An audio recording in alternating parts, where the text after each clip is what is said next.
já falar de algumas informações para vocês que vocês tinham me perguntado sobre a documentação, tá?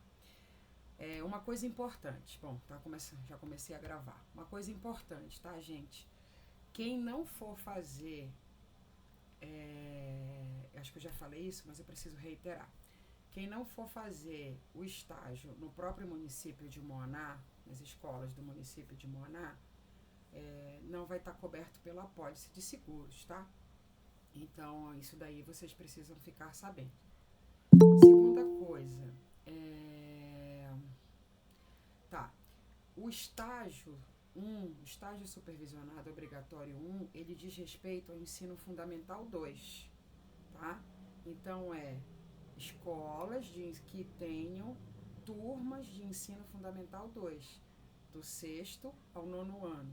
E é nessas escolas e é nessas turmas que vocês vão precisar fazer o estágio, tá? Quem trabalha com a noite, que tem a EJA, se as etapas do EJA for a primeira e segunda etapa, que é do sexto e 7º, e 8º e 9º do ensino fundamental 2, também pode, tá? Sempre referente ao ensino fundamental 2, não pode ser ensino fundamental 1 e nem ensino médio, tá bom?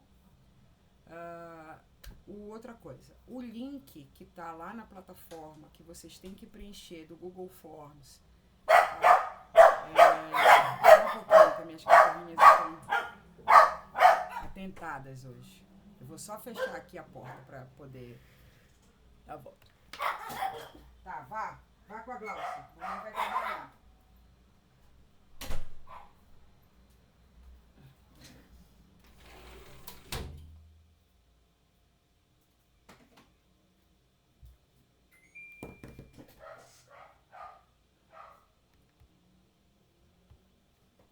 Bom, desculpa, gente. Voltei. Então, o que eu tava falando? Lembrei. Aquele link que tá bem aqui, deixa eu já abrir uma página do Chrome para vocês verem. Só um momento.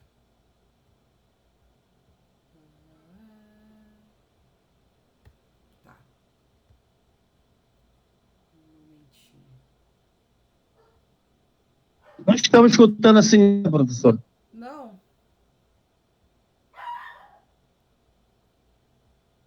Não estão me escutando, gente? Que estranho. Agora sim, professora. Agora não. Tá, eu acho que porque eu acho que eu voltei e o microfone ainda tava lento. Deixa eu ajeitar aqui o microfone. Ué, cadê a página? É essa aqui que eu quero. Por que eu não tô conseguindo compartilhar com vocês? Bom, é aquele link, tá, gente, lá do Google Forms que vocês têm que preencher. Se até amanhã vocês não tiverem informação da escola, preencham assim mesmo, porque é preciso fazer a apólice de seguro de vocês, tá? Para quem for fazer em Moaná, tá? Teve alguma aluna que me perguntou assim, professora, eu só vou ter essa resposta porque as escolas aqui não estão funcionando. Só vão voltar a ter aula segunda-feira. Eu só vou ter essa resposta segunda e terça. Já preenche assim mesmo, tá? Só coloca quem não for fazer em Moaná, tá? Coloca lá, não irei fazer em Moaná. Não irei fazer escola em Moaná, onde está escrito escola, tá? Mas mesmo que vocês façam em Moaná e ainda não tenham o nome das escolas, para a gente acelerar o processo do seguro de vocês, até amanhã já preenchem um link, tá? Muitos alunos já me mandaram e eu estou criando uma tabela para que a gente possa, porque eu possa depois enviar para a coordenação do polo. Já vou te dar a permissão, Sandoval, para eu enviar a coordenação do polo, porque eles precisam dessas informações para fazer o termo o ofício, tá? Quem vai preencher o ofício para que vocês levem nas escolas e comecem o estágio é o coordenador do polo, no caso o professor Décio, tá? Délcio, né? Tá bom? Então, é isso. Sandoval, quer falar alguma coisa, meu bem? Diga lá. Pode falar.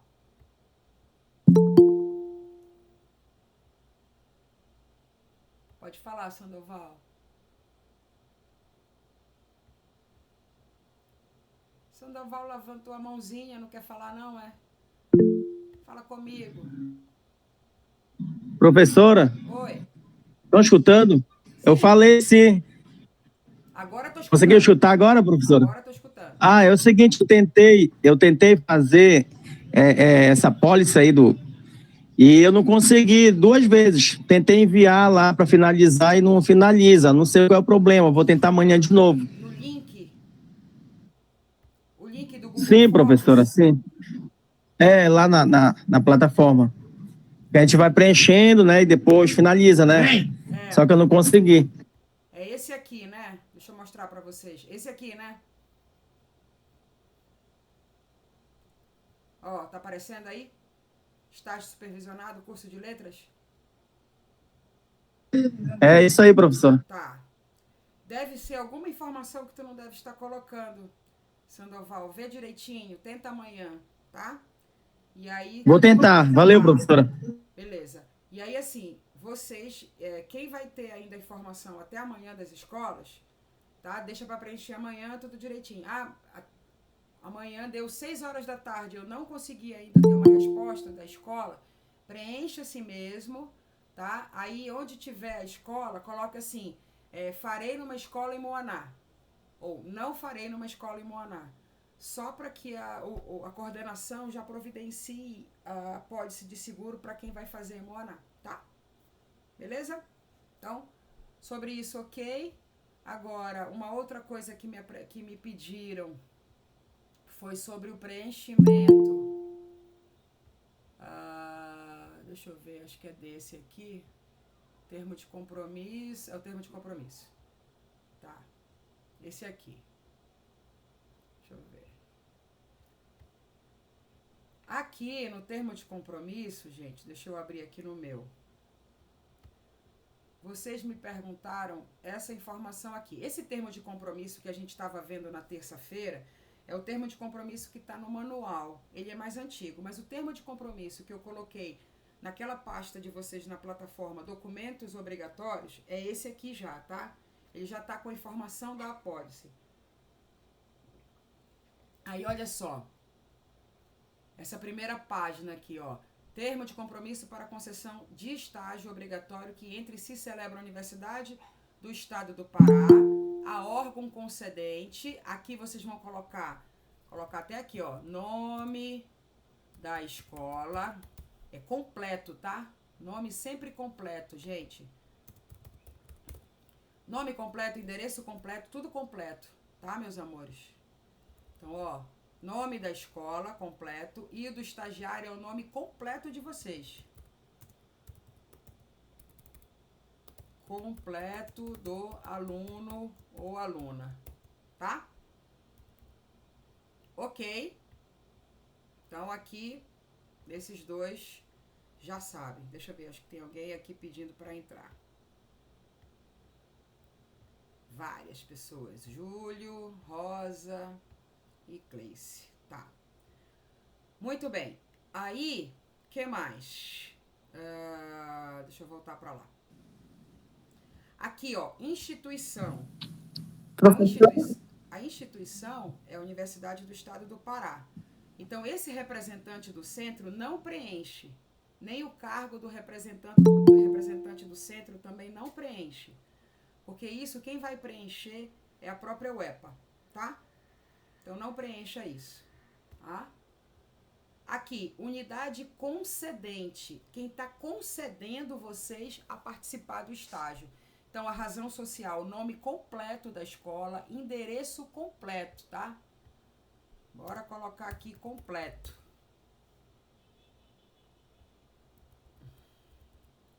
E aqui também, endereço, ele tem que ser completo, tá?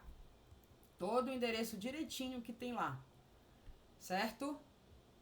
Representante da unidade é o nome do diretor, o nome da diretora, completo também, tá? Ou o representante legal logo abaixo da diretora, se o diretor ou a diretora estiverem de licença ou não estiverem lá. Mas tem que ser o representante legal, tá? E o cargo do representante é diretor ou diretora, e se não forem eles, qual é o cargo desse representante legal, tá? Muito bem. Aqui, foram essas 3 coisas que ficaram, né? Aqui é de vocês, tá? Nome completo de vocês, endereço completo de vocês, CPF, RG, data de nascimento, curso, ano do curso que vocês estão, matrícula, telefone e o e-mail, tá? Então, isso daqui são essas informações que vocês vão preencher. Aí aqui já tem as cláusulas, leiam com cuidado. Eu vou levar esse documento impresso na nossa aula presencial, tá? Para que, se alguém tiver alguma informação, alguma dúvida, a gente tire essa dúvida, a gente possa ler em horário reservado para isso, tá? Pra gente preencher isso aqui certinho. Eu vou levar para vocês, tá? Eu vou levar junto e a gente vai colocando tudo direitinho, tá? Instituição é instituição de ensino, já disse, unidade concedente escola, estagiário é você, né? Não tem representante legal, era só para quem é estudante menor de idade, tá? Era essa informação que precisava ser passada para vocês na terça-feira, sobre essa informação aqui, tá? Logo da primeira página, tá bom? Mas eu vou levar isso aqui impresso. Vou levar toda a documentação impressa para que a gente possa analisar ela com calma, ok? Então, deixa eu salvar isso aqui. Pronto. A Rosana está pedindo para entrar. Rosilene também. Muito bem. Vamos ver mais coisas aqui. Tá. Uma outra coisa aqui que eu já coloquei. Oi, as cláusulas 8 e 10. Poxa, fechei. Vamos lá ver de novo. Termo de compromisso. Vamos lá ler sobre as cláusulas 8 e 10, que a Zilma está perguntando. 7 e 10. Então vamos lá de novo ver. Só um pouquinho. Termo de compromisso. Tá aqui. Cláusulas 7 e 10.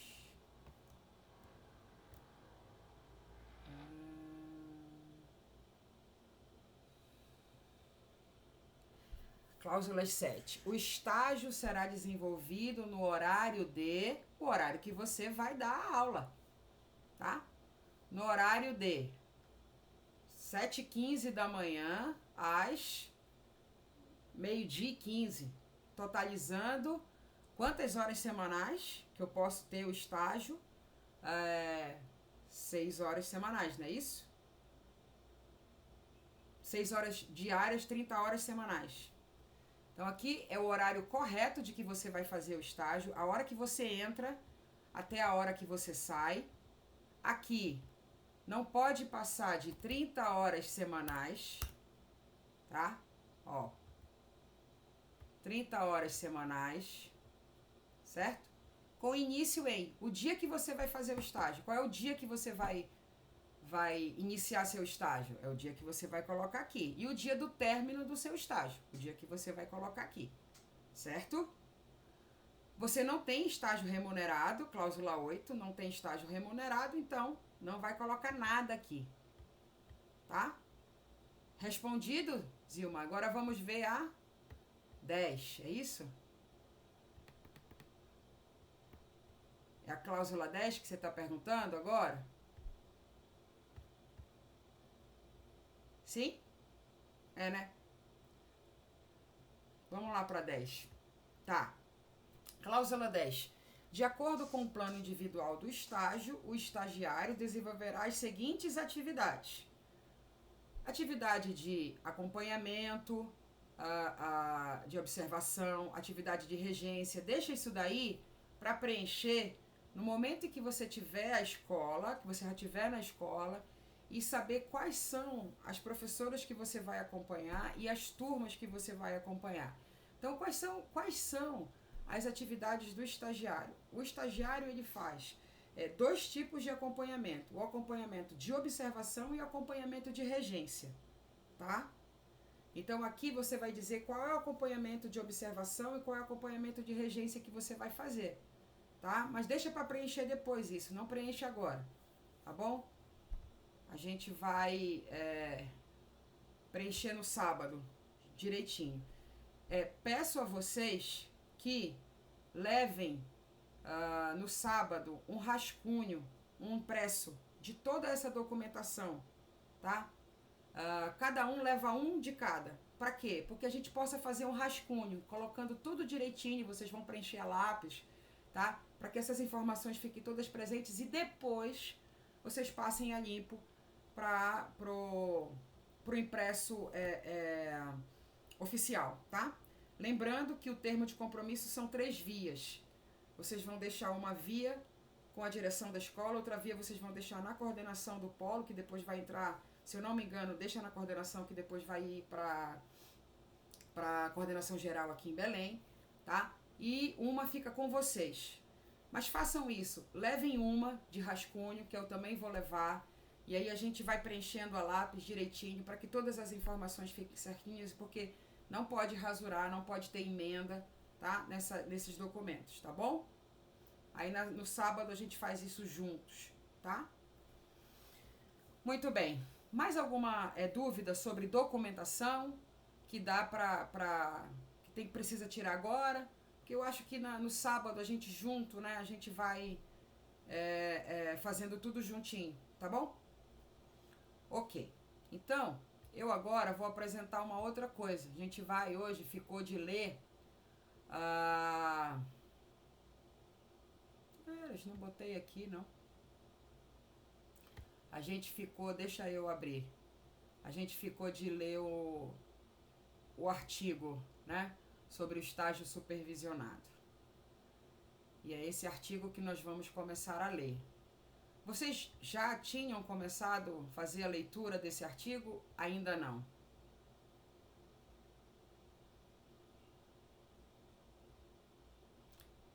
Para quem ontem eu tinha dito que eu ia consertar, né? Ontem não, na aula eu disse que eu ia consertar o cronograma. Já consertei as datas, tá, meus amores? Tá tudo direitinho lá, tá? Então vamos agora apresentar o artigo. Esse artigo é muito interessante porque vai dizer, gente, vai falar, né, sobre algumas discussões e as diferentes concepções sobre o estágio, tá? E alguns problemas dessas concepções de estágio, né, dessas concepções na história, né, historicamente, e que acarretam grandes problemas na prática de estágio atualmente, tá? Eu estava fichando o meu documento, ó, porque não dá para ver aqui, mas tá todo fichadinho, para poder levantar algumas situações com vocês, tá? Então eu peço que vocês façam a leitura, tá, desse documento agora junto comigo e depois façam o fichamento para ele desse documento e me levem no sábado, tá? Me levem no sábado o fichamento, fichamento comum, não é fichamento comentado, tá? Fichamento das primeiras, das partes mais importantes, desde o resumo até o final, a conclusão. Alguém tem dúvida sobre como fazer fichamento? Fichamento simples? Não, né? São as nossas anotações, né? Eu costumo fazer assim, eu ficho a parte importante, aí eu abro um colchete e escrevo a principal ideia. Porque depois, quando eu vou colocar no Word, eu coloco o título dessa ideia, a principal ideia, e coloco o trecho do fichamento, claro, entre aspas, né, colocando a página e tudo, né? Então, atividade para sábado, tá? Para vocês me entregarem o fichamento desse texto, tá bom? Outra coisa para sábado, antes que eu me esqueça. queria que vocês levassem impresso também. A gente vai tratar da BNCC, tá? Eu coloquei... aqui. Coloquei na página de vocês 2 textos, tá? Na verdade, um texto e um vídeo. O vídeo a gente vai estudar juntos, tá? Esse texto aqui é um texto que a gente vai ler no sábado, o estágio supervisionado e a voz social do estagiário. No primeiro momento a gente vai ler esse texto e vai discutir sobre esse texto. Então eu peço que vocês levem ele impresso. Pode ser? Vocês têm como fazer isso? Tá? Quem quiser levar no celular e ler no celular, não tem problema. Eu acho legal, eu sou do papel, né, da geração do papel ainda. Então eu gosto de anotar. Então eu acho que impresso é melhor. Mas se vocês quiserem levar no celular e anotar as informações no caderno, sem problema, tá? Não tem problema nenhum. Eu só quero que vocês tenham esse texto em mãos, tá? Aqui a videoaula da terça-feira, que está sendo gravada hoje também. E aqui, ó, gente, o ensino de língua portuguesa e a base nacional comum curricular de um famoso, né, autor da nossa área, que é o João Vanderlei Geraldi, tá? E ele vai falar sobre a elaboração dos parâmetros curriculares, que vai criticar aí os pressupostos da BNCC e o ensino da língua portuguesa, né? Essa imposição que a BNCC faz com o ensino de língua portuguesa, tá? O vídeo a gente vai assistir lá em aula mesmo, juntos, tá bom? Que é um vídeo que vai falar sobre a língua portuguesa e os anos finais do ensino fundamental, tá? Então, 3 coisas para sábado, 4 importantes. Levar a documentação impressa para que a gente possa preencher, fazer um rascunho desse preenchimento. Levar o fichamento desse texto de hoje, Estágio e Docência, Diferentes Concepções, da Selma Garrido Pimenta e da Maria Socorro Lucena, tá? Talvez a gente não consiga ler ele todo, mas a gente vai ler boa parte desse texto, tá?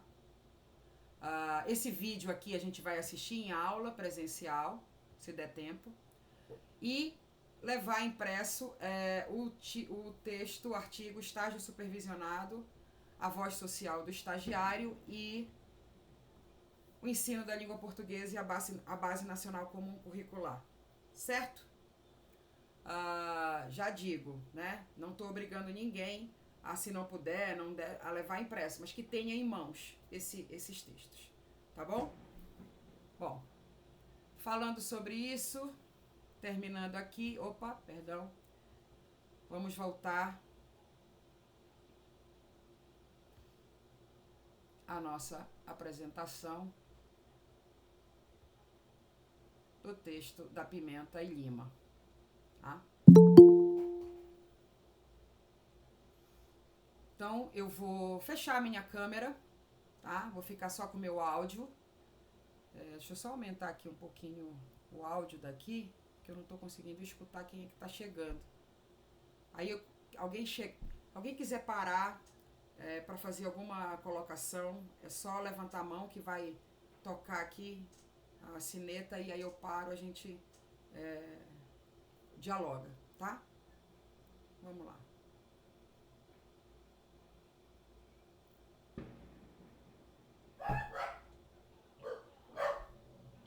Então, olha só, gente. Estágio e docência, né? As 2 principais palavras da nossa disciplina, né? Diferentes concepções. Foi escrito pela Selma Garrido Pimenta e pela Maria Socorro Lucena. E logo no resumo, elas dizem o seguinte, tá? O que elas vão discutir, né? Então, o resumo de um artigo, ele tem que nos dizer objetivamente o que ele vai tratar e como ele vai tratar disso, tá? Ou seja, se quiser usar o referencial teórico, falar de qual referencial teórico vai se amparar, tá? Para tratar de determinadas situações. Então, o artigo ele vai discutir aí a formação de professores e pedagogos a partir da relação teoria e prática, tá? Então a gente tem palavras importantes aqui, ó, frases importantes: formação de professores, e relação teoria e prática presente nas atividades do estágio. As autoras revelam uma preocupação. Quais são? Com as práticas que imitam modelos escolares, né? Então, elas já sabem que existem práticas acontecendo que vão imitar os modelos escolares. E a outra preocupação é as práticas escolares que vão priorizar a instrumentalização da técnica, tá? Então, são os problemas apontados pelas autoras. Práticas que imitam modelos escolares e práticas escolares focadas na instrumentalização da técnica, tá? Então, para isso, elas vão ter que tratar tanto da questão da concepção do estágio, historicamente, né? Quanto da questão da concepção do que é teoria e prática, tá? Então, no sentido de superar esse extremo, ou seja, essa dicotomia, o estágio, segundo as autoras, ele não é percebido como um apêndice curricular, ou seja, mais uma disciplina integralizante do currículo de formação de professores, mas como um instrumento pedagógico que contribui para a superação da dicotomia teoria e prática, tá? Então, elas estão tentando aí fazer essa discussão, né? E apontando 2 problemas importantes, tá? Uma é professora titular da Faculdade de Educação de São Paulo, da USP, tá? A professora Selma Garrido Pimenta. E a segunda é a professora doutora da Universidade Estadual do Ceará, tá? A Maria Socorro Lucena Lima. E esse artigo saiu em 2005 e 2006. É um artigo que saiu já há algum tempo, tá? Mas ele é um artigo atual, né? Para problemática atual, tá? E saiu na revista Poieses, aí no volume 3, número 3 e 4. Então, aqui embaixo, ó, aqui, ó, gente, isso é muito importante para vocês saberem. Isso aqui, ó, é a referência bibliográfica desse artigo, tá? Então, quando vocês quiserem citar esse artigo, vocês vão colocar primeiro o nome das autoras, sempre primeiro o último nome, né? E aí vai pela ordem alfabética do último nome da autora, então seria Lima e Pimenta, tá? Mas no caso aqui elas colocaram Pimenta e Lima, eu acho que é porque a primeira é a professora, a autora, é a primeira autora, é isso mesmo, tá? Aí depois o título do artigo, tá? O título do artigo, ele vai em aspas, só que vai em itálico ou negrito é o nome da revista, tá? Então, os artigos têm essas particularidades, quando eu for fazer uma citação, tá, gente? Quando eu for fazer uma referência bibliográfica de um artigo, o nome do artigo, isso serve também para capítulo de livro, o nome do artigo vai entre aspas, o que vai em itálico ou negrito é o nome da revista ou o nome do livro, tá? Isso é importante vocês saberem. Me perdoem essa fungação toda, é porque eu tô numa alergia muito estranha hoje. Tá muito seco aqui em Belém, não tem chovido quase nada. E aí a gente acorda com uma névoa de fumaça. E isso tá acabando com as pessoas que têm rinite, sinusite, todas as ites, como eu. Tá? Então vamos lá, para as considerações iniciais. É interessante a gente fazer essa leitura junto, porque também vocês já vão se familiarizando mais um pouco, né, com esse gênero textual artigo acadêmico, tá? Eu falei no grupo lá sobre esse evento que vai ter, do Fórum de Letras, né, e vão ter várias oficinas, né? Eu vou fazer uma oficina falando sobre a questão da literatura e a formação humana, mas vai ter uma oficina bem interessante falando sobre gêneros textuais. É importantíssimo que vocês façam, tá? Então, considerações iniciais. Entendemos que o estágio se constitui como um campo de conhecimento, o que significa atribuir-lhe um estatuto epistemológico, que supera sua tradicional redução à atividade prática instrumental. Então, olha só, nessas 3 primeiras linhas, as autoras já deram a concepção que elas têm de estágio. Elas acreditam que o estágio é, na verdade, um campo, tá, de conhecimento e não somente mera atividade prática instrumental da formação de professores. Então aqui já é a concepção delas, tá? Enquanto campo de conhecimento, o estágio se produz na interação dos cursos de formação com o campo social no qual se desenvolvem as práticas educativas, ou pelo menos deveria ser, né? Então eu tenho que ter um diálogo entre o campo de conhecimento da graduação que eu faço, no caso aqui é licenciatura em letras, né? Com o campo social, ou seja, as práticas sociais que acontecem no meu dia a dia enquanto profissional de letras, enquanto educador, tá?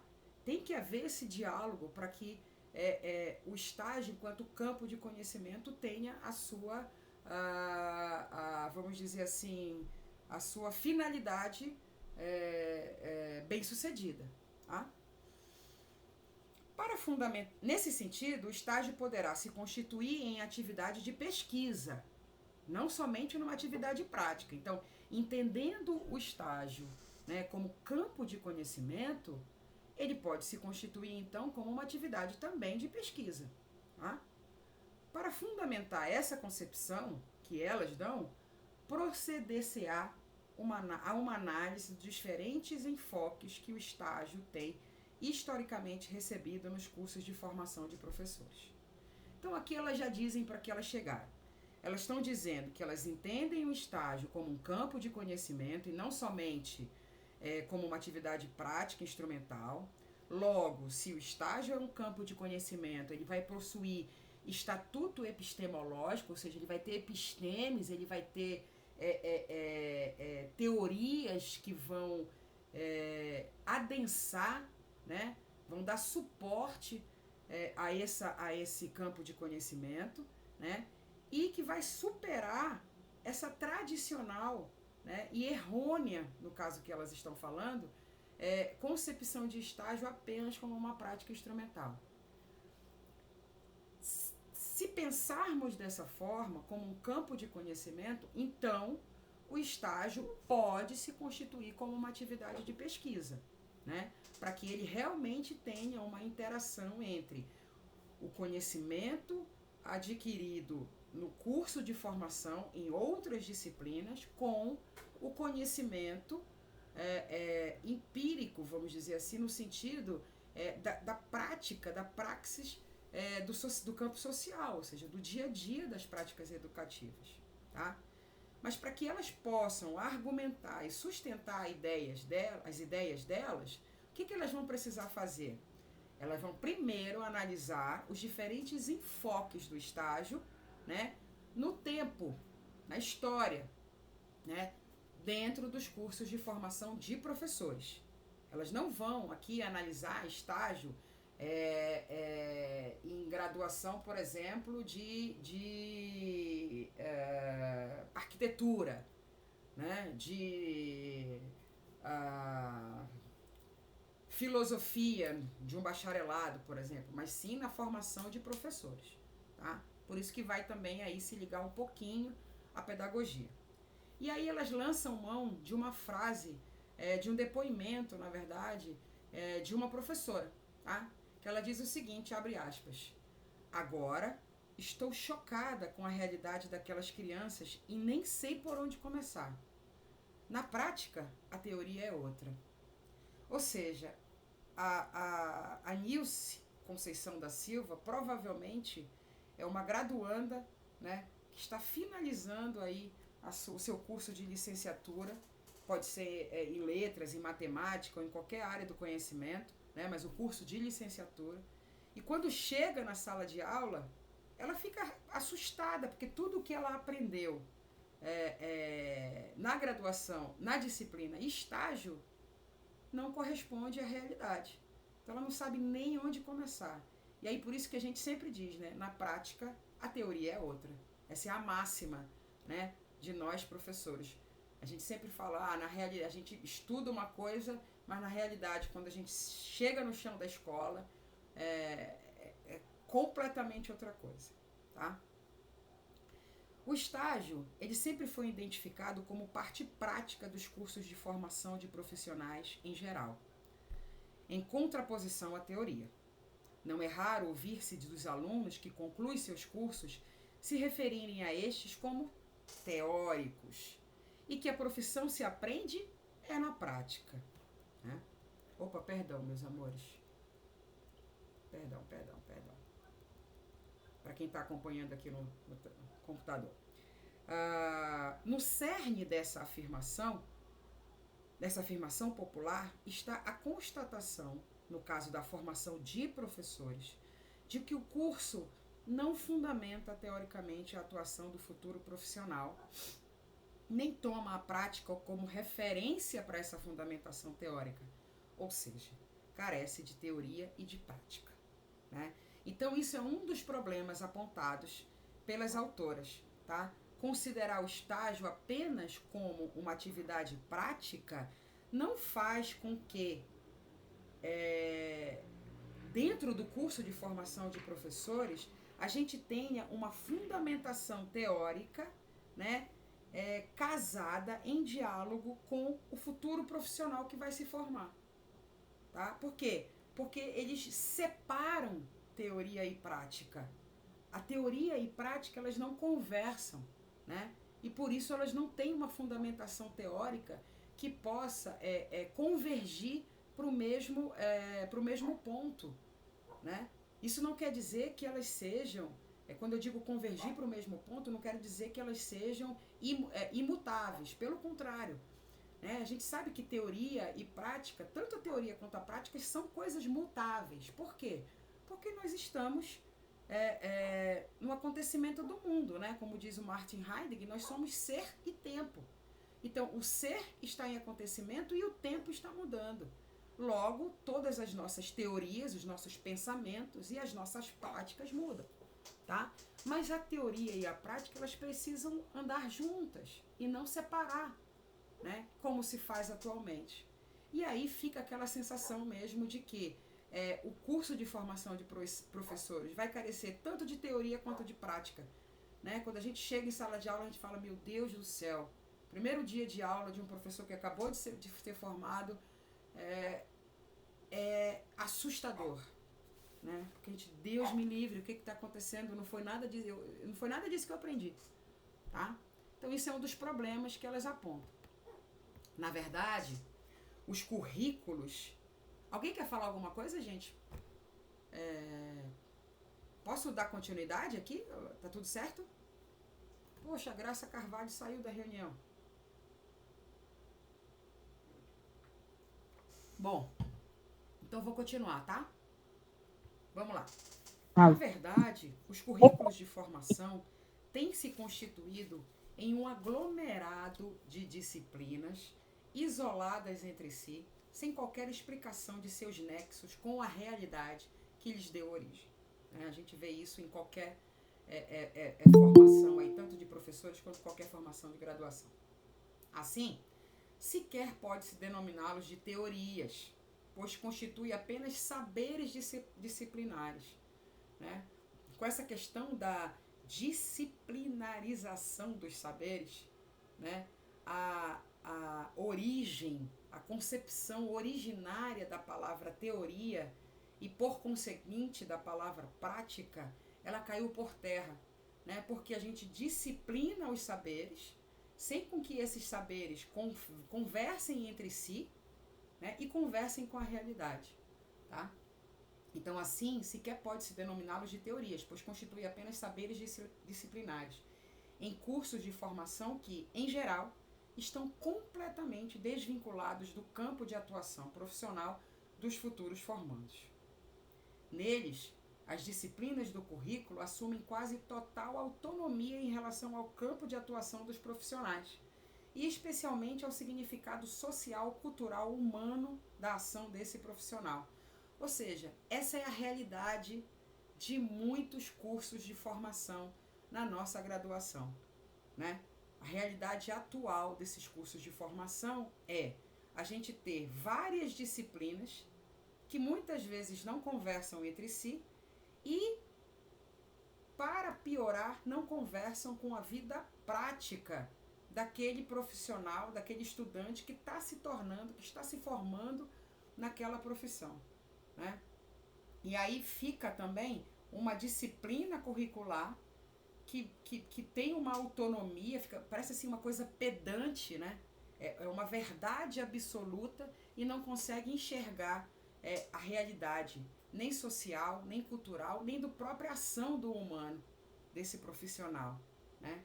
E aí elas começam a questionar, né?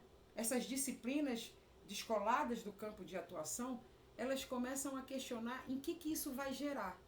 E elas dizem o seguinte: o que significa então ser profissional? Que profissional se quer formar? Qual é a contribuição da área na construção da sociedade humana, de suas relações e de suas estruturas de poder e de dominação? Quais são os nexos com o conhecimento científico produzido em produção? Produzido e em produção, né? Então, qual é a ligação, né? Os nexos são os vínculos que esse conhecimento científico que está sendo produzido e que está em produção tem com a realidade.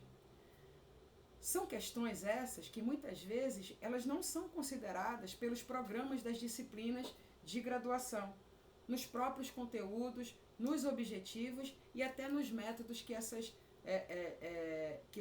disciplinas e essas graduações desenvolvem, tá? Muito bem. Em contraposição a toda essa ideia, tá? Elas vão dizer, né, que teoria e prática não é a contraposição, né, a divergência entre teoria e prática, ela não é apenas semântica, ou seja, apenas no campo do sentido, do significado. Por quê? Porque ela também vai se traduzir em espaços desiguais de poder na estrutura curricular. Vocês já viram que a maioria das vezes as disciplinas chamadas teóricas, elas têm muito mais, muito mais carga horária, a carga horária delas são muito maiores do que as disciplinas denominadas de práticas, né? Então, fazer essa divisão, né, entre teoria e prática acarreta esse erro na própria estrutura curricular, né?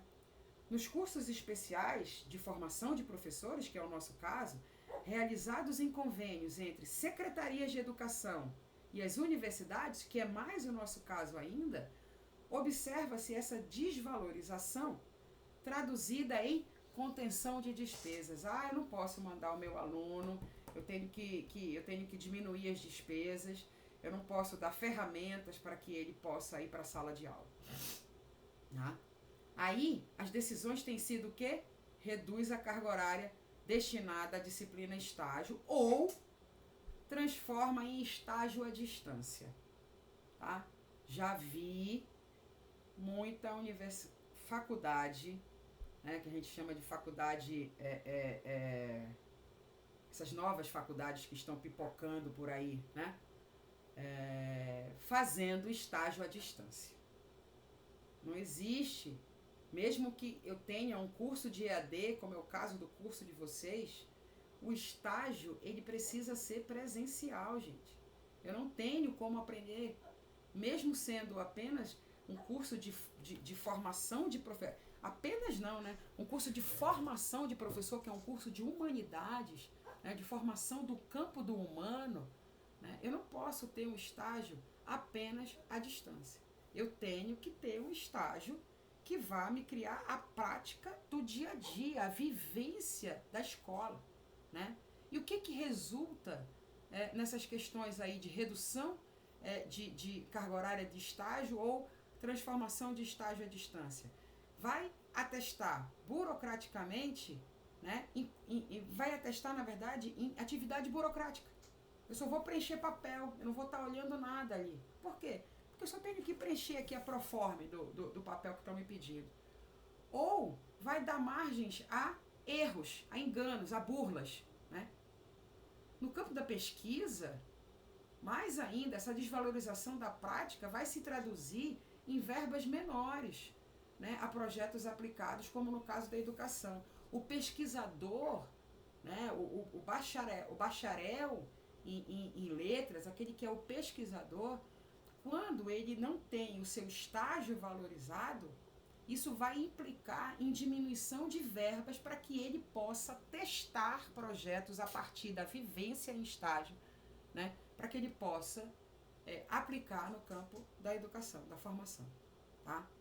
Então isso daí é uma grande problemática que a questão da separação e da diminuição de carga horária do estágio, né? E da imaginação do estágio apenas, né? Da concepção do estágio apenas como algo prático, né? Acarreta, tá? Muito bem. Para desenvolver essa perspectiva, tá? Que elas colocaram lá no começo, né? Que elas acham, conceituam, concebem o estágio como um campo de conhecimento cheio de epistemes, né? De epistemologia, e que pode se tornar um campo também de pesquisa, né? Então, para desenvolver essa concepção, essa perspectiva que elas estão apontando, é necessário explicitar-se os conceitos, tá? De prática e de teoria. E como compreendemos a superação dessa fragmentação, ou seja, dessa separação entre elas, a partir do conceito do que é praxis, do conceito originário da palavra praxis, né? A palavra praxis vem da junção do diálogo de uma formação teórica e prática, tá? A palavra teoria vem do verbo latino theoram, que vem do grego theoris, que quer dizer ori, o que estar a ver. E prática é como eu posso conduzir o que estar a ver, né? Então, praxis vem dessa junção entre teoria e prática, né? Como é que eu posso utilizar mecanismos, métodos para que eu consiga implementar, mais do que implementar, convergir para a teoria, né? E aí vai apontar para o desenvolvimento do estágio como uma atitude não meramente prática, mas como uma atitude investigativa. Por que eu escolhi esse artigo para que vocês, no primeiro momento da teoria dessa disciplina, né, nessa concepção mais teórica da disciplina, por que eu escolhi ele como primeiro momento de leitura? Para que vocês já possam, desde o primeiro momento, entender a disciplina de vocês como uma atividade prática, mas não separada da teoria. Uma atividade prática investigativa, em que vocês vão precisar dos conteúdos teóricos, do arcabouço cultural teórico que vocês tiveram até aqui, né? E dos arcabouços teóricos que vocês tiveram na vida empírica de vocês, né? No contexto social de vocês, para poder estar em sala de aula, tá? E, para tanto, essa atitude investigativa, ela vai envolver reflexão e a intervenção na vida da escola, dos professores, dos alunos e da sociedade. Então, estágio como pesquisa, ele até já se encontra presente em práticas de grupos bem isolados. Ele não é uma realidade generalizada, tá? Mas existem grupos de pesquisas que já de pesquisas atuantes até, que já tem a concepção do estágio como algo investigativo, como uma disciplina investigativa. No entanto, entendemos que precisa ser assumido como horizonte essa concepção do estágio enquanto investigativo, enquanto pesquisa. Ele precisa estar no nosso horizonte, ou pelo menos ser utópico para que seja conquistado. Porque se a gente nem vislumbra isso, né, a gente deixa para trás tudo, né? Então, para que seja uma conquista no projeto do curso de formação, a gente precisa vislumbrar o estágio como um campo de conhecimento, um campo investigativo, um campo epistemológico, ok? Um minutinho só para eu beber água aqui, rapidinho, gente.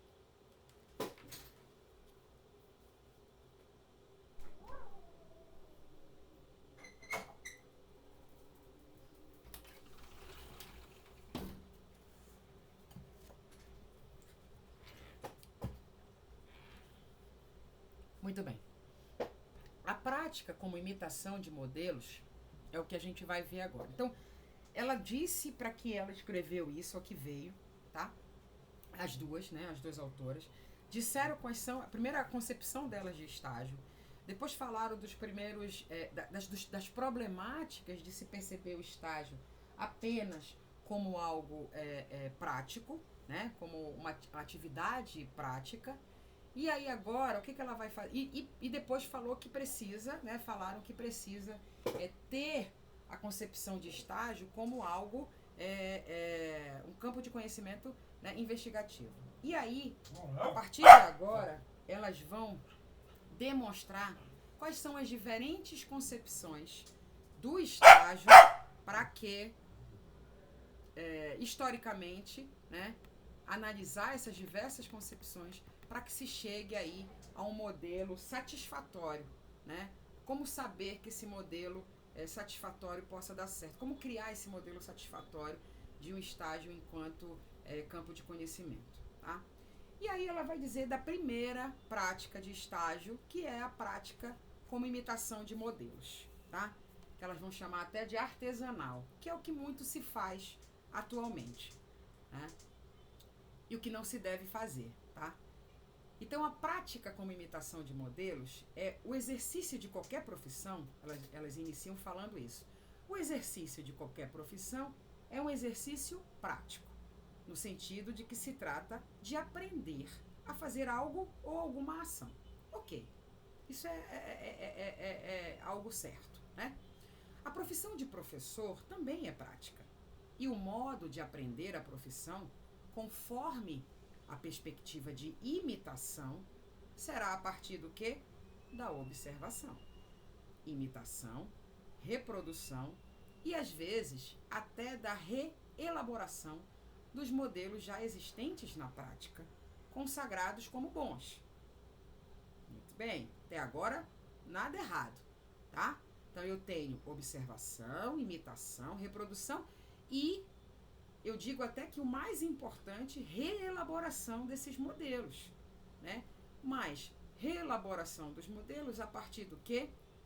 Dos que já existem na prática, mas a partir desse olhar investigativo para a formação dos nossos alunos, né?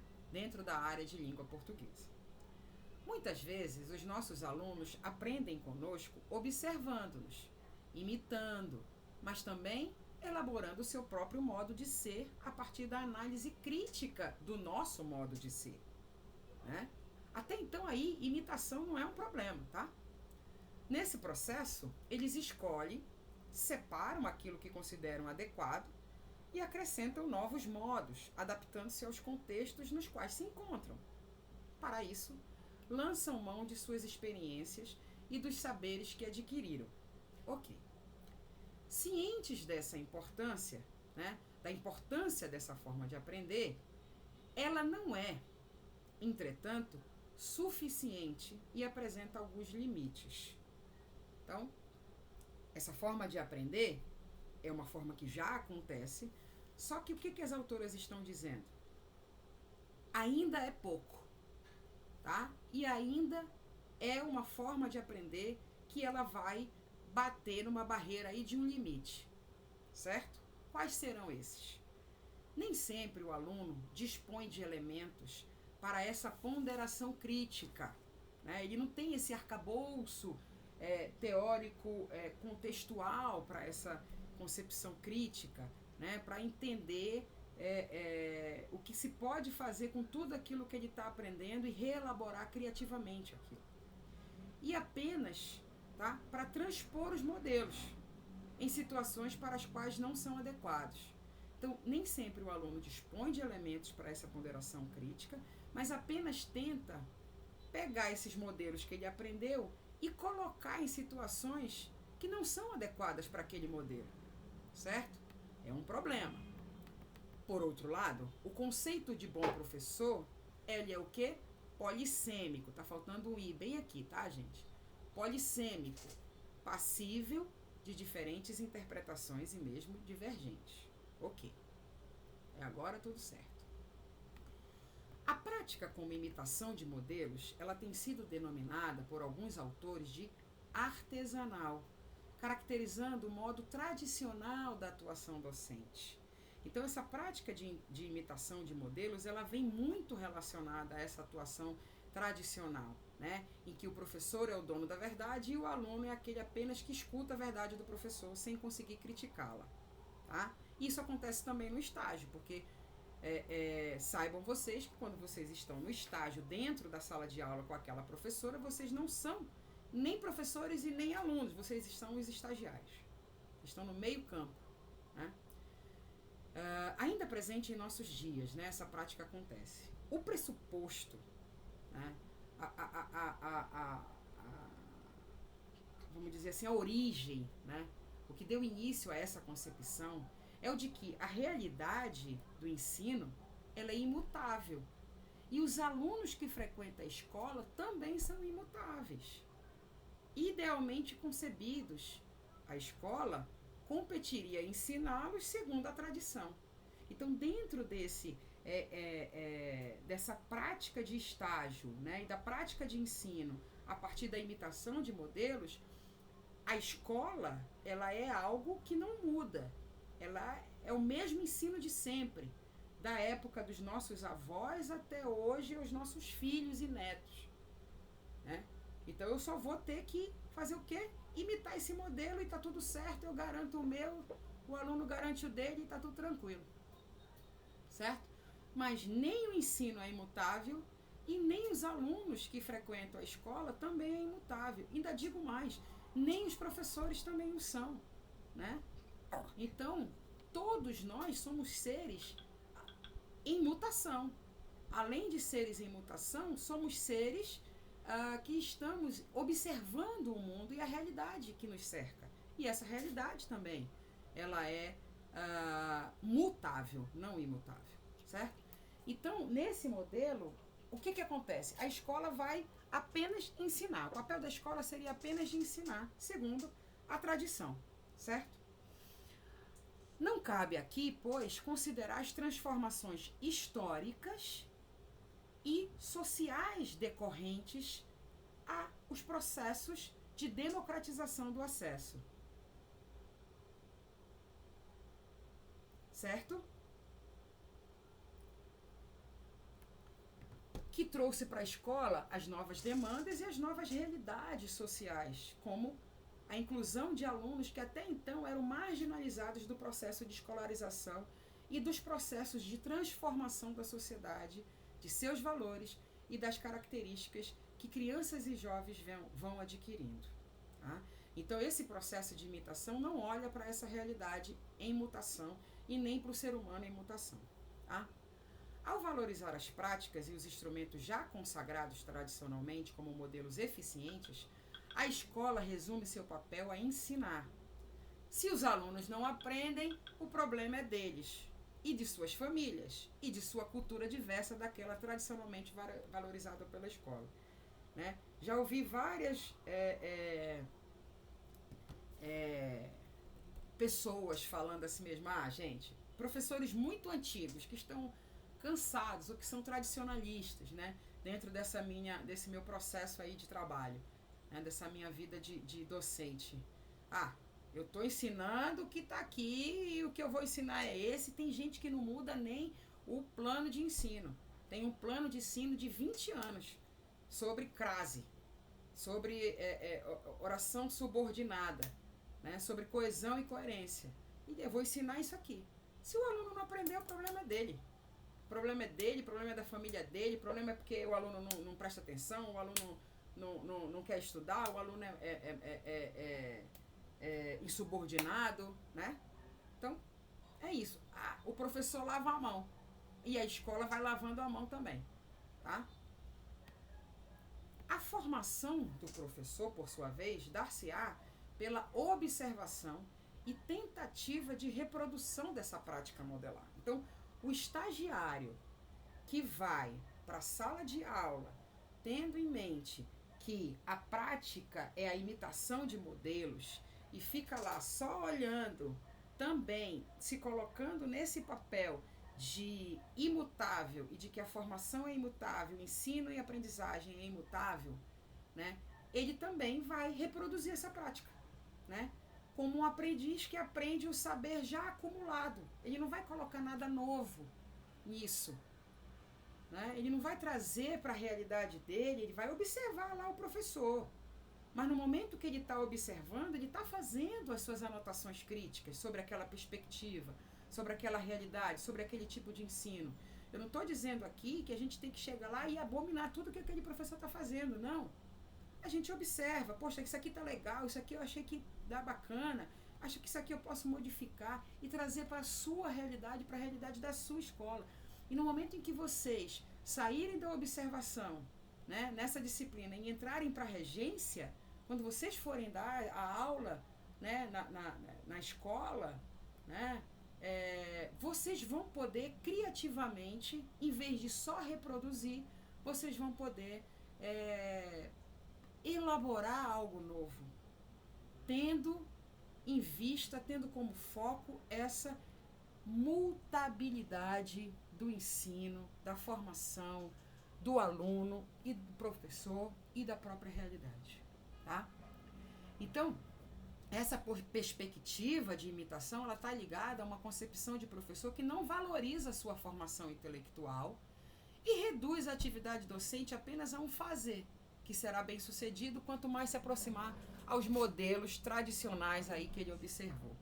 É um cara que não está nem, né, uma pessoa que não está nem aí para sua formação intelectual. Eu vou reproduzir isso aqui, dá menos trabalho. Já ouvi muito isso. Não dá muito trabalho, dá muito trabalho.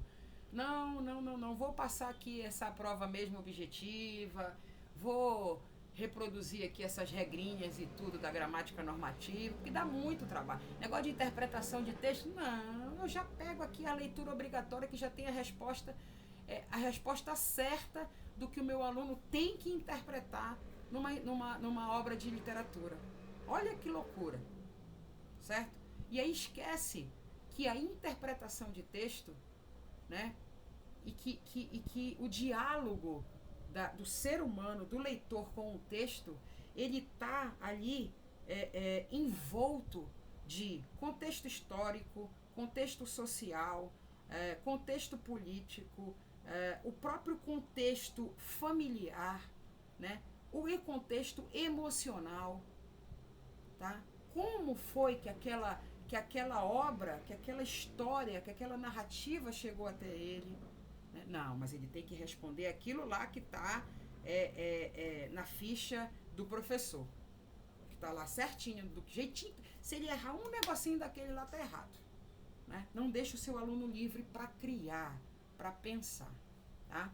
E vocês também não podem ter essa postura enquanto estagiários, enquanto ainda graduandos, certo? Só um momento, gente, vou espirrar. Alguém olhou para mim, eu não consegui. Bom, por isso, esse tipo de prática gera o conformismo. Ela é uma prática conservadora de hábitos, conservadora de ideias, de valores, de comportamentos pessoais e sociais, que são legitimados pela cultura institucional dominante. Tem muita gente, né? Muita gente importante que manda nas leis e que manda no sistema, que quer que esse tipo de ensino continue sendo aplicado. Não quer que o aluno, nem o professor em formação pense, apenas que reproduza, tá? O estágio, então, nessa perspectiva, reduz-se a observar os professores em aula e a imitar os modelos, sem proceder a uma análise crítica fundamental, teoricamente legitimada na realidade social em que o ensino se processa. Alguém querendo falar alguma coisa sobre isso? Sobre essa prática? Opa, adoro quando tem comentários. Quem? Não? Franciele saiu. Professora? Oi, Sandoval. É assim, né? Eu quero só comentar uma situação que aconteceu comigo na sala de aula, sabe? A gente dá aula há algum tempo e foi uma experiência boa que eu passei. e eu quero socializar agora com os colegas. Sim. Eu tinha um aluno, ele era muito, muito inteligente, e numa aula de matemática, nós estávamos explicando acerca era a razão. Aí tinha uma forma da gente resolver o problema usando a divisão. Aí eu estava explicando aquela forma, mostrei para os alunos, e ele resolveu de outra maneira o problema que nós passamos, que era um problema difícil. Nós estávamos, inclusive, fazendo trabalho voltado para a prova do SAEB, e eu vi que ele respondeu de outra forma. Eu peguei aquele saber dele, aquele conhecimento, aquela forma que ele fez, e fui, socializei com os colegas, com todos os alunos. Eu mostrei para eles que aquele aluno ele tinha respondido de outra forma, mas ele chegou naquela resposta. Aí eu fui, parabenizei, mostrei a resolução dele. E também outro aluno, também aconteceu com outro aluno também, que ele mostrou outra forma da gente resolver um problema, e eu fui, mostrei também a forma que ele fez. Aí eu percebi assim que a aula se tornou melhor, os alunos ficaram mais entusiasmados, com mais vontade de aprender, de mostrar o conhecimento, e eu agreguei, né, o que eu conhecia com o conhecimento do aluno também, foi muito importante isso. Isso mesmo. É isso mesmo, Sandoval. É a gente no dia a dia, né, entender. Deixa eu só fechar minha porta aqui. Minhas cachorrinhas não dão brecha para mim. Peraí.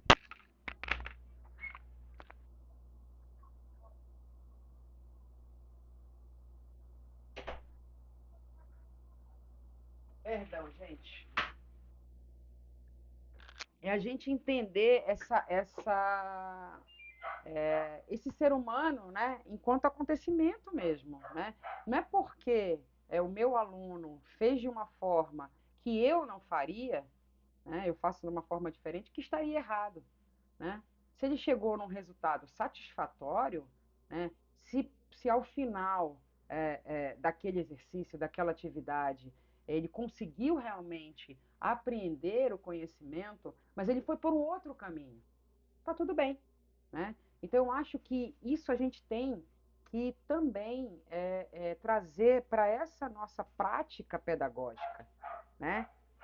Até mesmo professores, por exemplo, eu sou formada desde 99, né? Mas eu dou aula desde 93, porque eu me formei em inglês em curso livre, e a minha habilitação em língua portuguesa, né, e letras era dupla habilitação. Na época eu podia fazer as duas juntas. E aí eu fiz português e inglês. Então, como eu já era formada, eu comecei a dar aula há muito tempo. Mas se você não está o tempo inteiro, né, de olho, né, verificando, se atualizando, se qualificando, você realmente tem horas que cansa, né? Imagina, professor de português ou de matemática, na nossa realidade hoje, e outros professores, né? A nossa realidade que a gente tem 45 alunos numa turma, gente, né? De sexto ano. Isso é um absurdo, né? 35, 45, né? A Seduc, o que seria o melhor dos mundos, 20 alunos por turma, 25 no máximo seria maravilhoso, né? Mas não é isso que a gente tem. O que a gente tem? 30, 35, 40, 45. Eu tenho uma turma de 45 alunos de sexto ano, da tarde, que inicia 1h15 da tarde. Imagina como é lidar com 45 moleques que estão com a corda toda, né? E a primeira aula deles é 1h15, né? Então, tem horas que cansa, aí você fala, eu vou fazer a mesma coisa, mas depois você pensa assim, o que eu estou contribuindo para isso, né? O que eu estou fazendo de fato para a formação desse meu aluno, né? Que já é tão violentado em outros lugares, né? E será que eu vou ser mais um agente de violência para esse aluno e vou deixar ele de qualquer jeito? Não, né? E quando eu estou também no curso de formação, enquanto professora, né, olhar criticamente se aquele conteúdo que está me passado, né, se realmente conversa com a minha realidade. Se não conversa com a minha realidade, debater aquilo com os meus colegas, né? debater aquilo com os professores e tentar achar um modo que eu consiga é, é, aplicar, né, na minha, no meu dia a dia, né, que aquilo consiga conversar e que o meu trabalho flua, né, e que eu não fique aquela professora carrancuda o tempo inteiro. Né. Eu acho que isso é importantíssimo, tá? Mais alguém quer falar, gente? Podemos? Meus amores, já está dando 19h41 e eu realmente, acho que eu consigo chegar até umas 19, até umas 20h15 no máximo, tá? Mas a gente consegue ver aqui mais duas. Vamos lá. E o resto eu peço que vocês leiam e a gente discute e vocês me levam o fichamento, tá? Então vamos olhar agora para número 2 aqui, a prática como instrumentalização da técnica, que também é algo muito complicado, tá? Eu lendo todo esse artigo, né, relendo, porque eu li isso há algum tempo, relendo esse artigo, eu fiquei pensando, na verdade, eu acho que não a gente não tem que excluir nenhuma prática, mas a gente pode dialogar todas essas práticas, né, a observação e a imitação, elas não são de todo errado, né? Até porque tem horas que a gente não sabe o que fazer. Então a gente olhando ali, digo, opa, eu acho que é por aqui, né? Porque a gente não é autossuficiente, né? A gente tem sempre pessoas que estão um pouco mais de experiência com a gente, né? Do que a gente, na verdade. Então eu acho que é, o melhor dos mundos seria casar todas essas práticas e colocar cada uma delas é, é, no lugar certo, no momento certo, na hora certa, né? Então, muito bem, gente. Então, vamos lá. A prática como instrumentalização da técnica. O exercício de qualquer profissional técnico, no sentido de que é necessária a utilização de técnicas para executar as operações e ações próprias. Então, ele diz que o exercício de qualquer profissão, perdão, eu li errado, é técnico, né? Isso é uma afirmativa. Em que sentido? No sentido de que é necessária a utilização de técnicas para executar as operações, né, e as ações, né, as discussões, o dia a dia desse profissional. Assim, por exemplo, o médico, o dentista vão necessitar desenvolver as habilidades específicas para operar os instrumentos próprios do seu fazer. O professor também. No entanto, as habilidades não são suficientes para a resolução dos problemas com os quais se defrontam, uma vez que a redução das habilidades às técnicas apenas, ela não vai dar conta do conhecimento científico e muito menos da complexidade das situações dos exercícios desses profissionais no dia a dia, né? Então, é isso. Existe uma importância técnica para a prática? Existe. De uma instrumentalização técnica? Existe. Mas a gente não pode reduzir a nossa prática apenas como uma instrumentalização técnica, tá? Mais uma vez, é aquela questão da gente olhar o todo, né, o contexto, né? Nessa perspectiva, o profissional, se ele for utilizar somente a instrumentalização da técnica, ele vai ficar reduzido ao prático, o qual, né, entre aspas mesmo, no qual não necessita dominar os conhecimentos científicos, né, e nem teóricos, mas tão somente as rotinas, a intervenção técnica deles derivadas. É aquele cara que vai ficar só apertando parafuso, apertando parafuso, apertando parafuso, apertando parafuso, apertando parafuso. Né, para quem já viu o filme O Grande Ditador, do Charlie Chaplin, aquela cena, né, que o Charlie Chaplin faz a crítica à Revolução Industrial, é aquele prático que só fica fazendo uma coisa só, e não consegue ter uma intervenção da teoria e da prática para a realidade em que ele vive. Tá?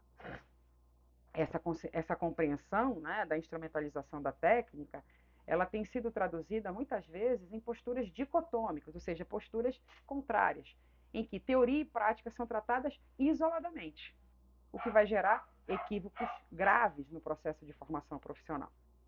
A prática pela prática e o emprego de técnica sem a devida reflexão, né, pode reforçar uma ilusão de que há uma prática sem teoria ou de que há uma teoria completamente desvinculada da prática. Né? E a gente sabe que a gente não tem como desvincular teoria e prática. Tá? Mesmo nas profissões mais, vamos dizer assim, instrumentalizadas. Não tenho como reduzir uma atividade apenas na teoria e na prática, tá? Porque vai faltar alguma coisa. Sempre vai faltar alguma coisa. Tanto é, né, que frequentemente os alunos afirmam que na minha prática a teoria é outra. Ou seja, no momento em que eu estou dando aula, a minha teoria é outra. Claro que a teoria é outra. Por quê? Porque vem recheada aí, essa minha prática, ela vem recheada de inúmeros outros adendos de tempo, de espaço, de pessoa, né? De várias coisas. Então, no momento em que eu estou praticando algo, eu tenho a base teórica, mas aquela base teórica ela precisa ter um processo de reflexão. Se para aquela prática aquilo vai dar certo. Né? Ou outros que dizem o seguinte, um adágio, né? o que ficou a sentença, o que ficou lugar comum, né? Que a teoria que se tornou popular de quem sabe o que, de quê? Se tornou popular de que quem sabe faz e quem não sabe ensina. Já ouviram isso? Ah, não. Quem sabe vai lá na prática e faz. Não, quem não sabe só é teoria, só ensina. Isso é uma grande mentira. Tá? Nessa perspectiva, a atividade do estágio, se a gente trazer essa perspectiva para a nossa realidade aqui do estágio, vai ficar reduzida ao quê? À hora da prática, ou ao como fazer. As técnicas que eu posso empregar em sala de aula, né? Ao desenvolvimento das habilidades específicas de como lidar, né? Do manejo de classe, de como lidar com os alunos, ou no preenchimento da ficha de observação. Ah, eu estou só observando aqui a professora. Ah, eu vou só preencher aqui. Ah, não tem mais nada. Faço diagrama, faço aquelas pizzas bonitas, né? Dos fluxogramas, daqueles do Excel, aqueles diagramas bonitos e tal. Só isso. Né? As oficinas pedagógicas que trabalham essa confecção de material didático hoje em dia, né? E a utilização do que a gente chama de sucatas, ilustram essa perspectiva, né, da instrumentalização da prática, da teoria, desculpa. Né? E são muito utilizadas e valorizadas. Né? Por quê? Porque elas têm o objetivo de auxiliar os alunos no desempenho das suas atividades em sala de aula, podendo ser desenvolvidas sob a forma de minicursos ministrados por estagiários, voltados para a confecção de recursos didáticos apenas. Né? Já vi muito estagiário aí passar noites e noites acordados. Né? Por quê? Porque o professor pediu para ele apenas fazer um material didático, uma sequência didática para a aula de amanhã. Né? E aí tem muitos cursos de prestação de serviços, né, das redes de ensino, né, de obras sociais, de eventos, que vão pegar o estagiário como quê? Mão de obra gratuita para fazer confecção de material didático, sem nenhuma convergência com a realidade, né? Com a realidade que está se vivendo. Isso hoje está lotado, tá, gente? Tem gente. Agora tem os que estão fazendo mão de obra gratuita, porque tem outros que estão ganhando muito dinheiro com isso. Né? Tem profissional que está se especializando em terceirizar estagiário para fazer material para vender para as redes de ensino. Tá? Aí o profissional que apenas, né, na teoria, dita o que tem que ser feito, e vai o seu estagiário, o seu pesquisador. Ainda tem isso. Ah, não, vou criar aqui um grupo de pesquisa. Quem é que vai fazer? É o meu aluno, é o meu estagiário. Né? Coitado do estagiário. Não recebe para isso, né? É substituído, né, pelos profissionais que são formados, sem receber nada, nem dinheiro e nem material para o currículo Lattes. Tá? Muito bem. Atividades de microensino, mini-aula, dinâmica de grupos também vão ilustrar essa perspectiva de estudo. O entendimento de prática presente nessas atividades é o desenvolvimento de habilidades instrumentais necessárias apenas ao desenvolvimento da ação docente, e não uma utilização mais reflexiva do que se está fazendo a partir do arcabouço teórico que se tem. Tá?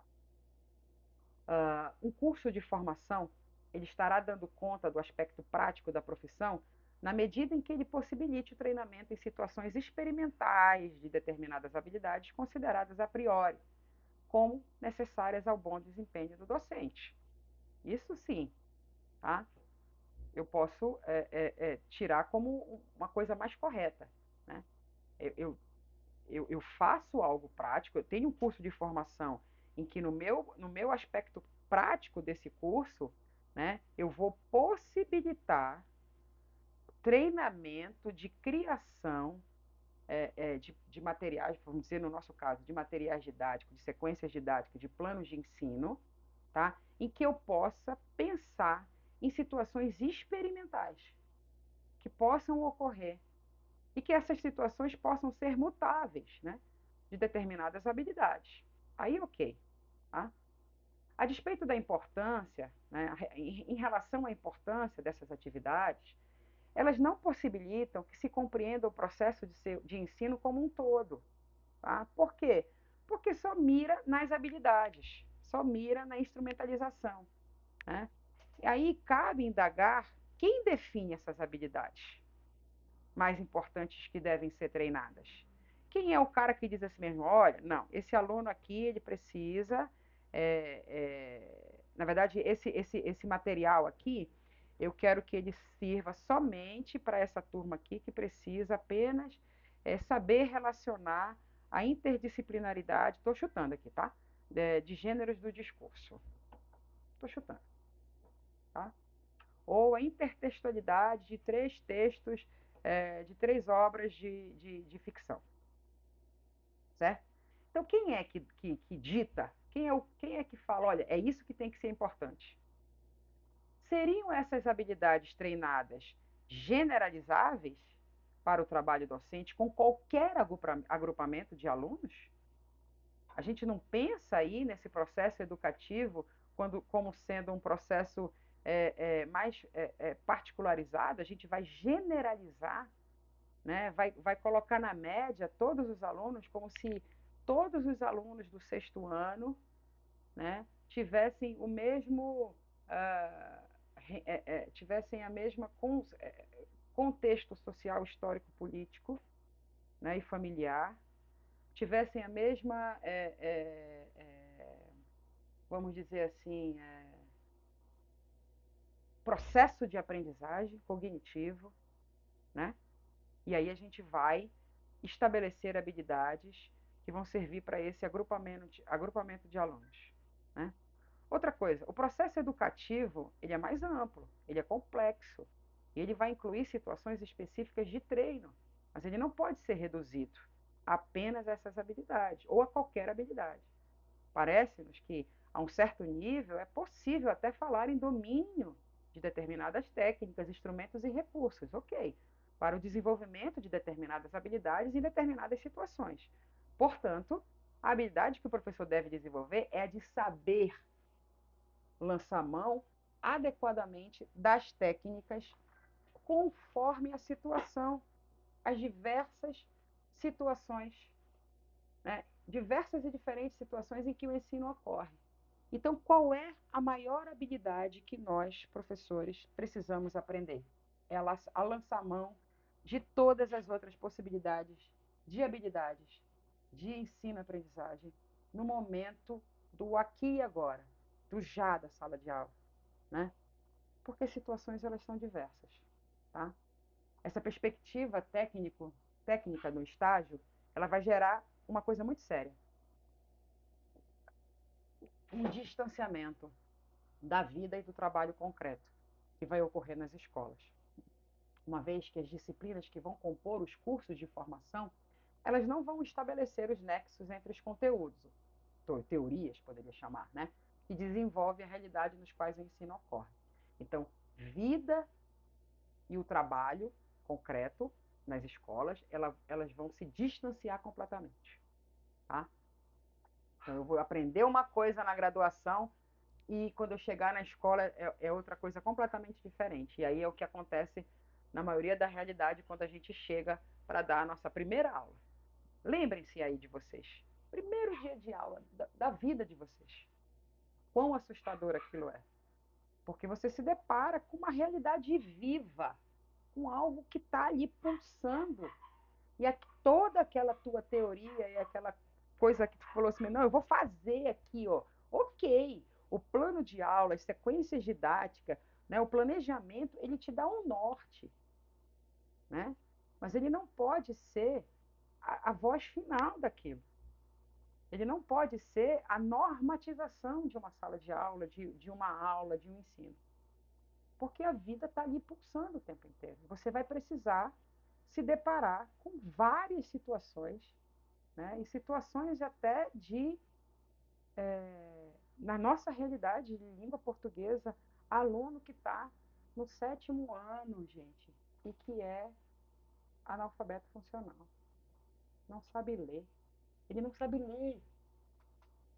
Chega muito aluno de 5º para 6º ano. Isso aí eu só falei do 7º, porque do 6º isso está normal, tá?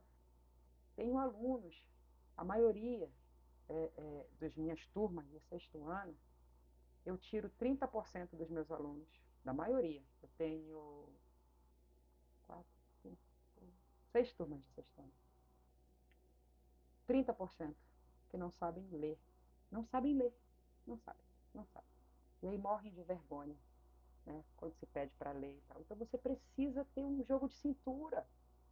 Você vai colocar ali um texto para esse menino fazer, para ele ler junto com os colegas, você vai chamar ele para ler uma frase, um parágrafo, se ele não sabe.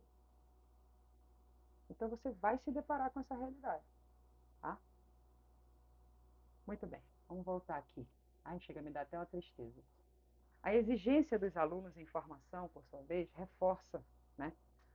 Nós, quando eu digo alunos em formação, nós graduandos, né? Vou me colocar aqui nessa história. A exigência de nós graduandos, por sua vez, vai reforçar muitas vezes essa perspectiva de instrumentalização da teoria. Tá? Por quê? Quando a gente solicita novas técnicas, novas metodologias universais, acreditando no poder dessas para resolver as deficiências da profissão e do ensino.